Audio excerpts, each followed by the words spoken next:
চাঁপাইনবাবগঞ্জে গিয়েছিলাম। এগুলো মূলত চাঁপাইনবাবগঞ্জের একটি স্থানীয় খাবার, যেটাকে তারা বলে থাকেন কালাই রুটি। তো এগুলো সাধারণত খাওয়া হয় বিভিন্ন ধরনের ভর্তা দিয়ে। আমরা যেদিন গিয়েছিলাম সেদিন একটু বেশি লেট হয়ে যাওয়ার কারণে আমরা আর ভর্তাটা পাইনি।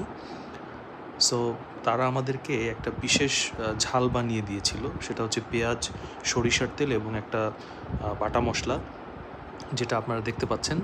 আমি এই ছোট পাত্রের মধ্যে নিয়ে খাচ্ছি। তার সাথে আমাদেরকে দিয়েছিল গরুর মাংসের ভুনা। তো ভর্তাটা না পেলেও ততটা অসুবিধা হয়নি, কারণ গরুর মাংসের ভুনাটা খুব সুন্দর ছিল। এটা যেরকম ঝাল ছিল সেরকম মশলাটাও অনেক দারুণ ছিল, গন্ধটা খুবই ভালো ছিল।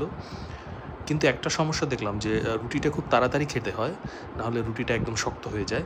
আর শক্ত রুটিটা খেতে মোটেই ভাল লাগে না।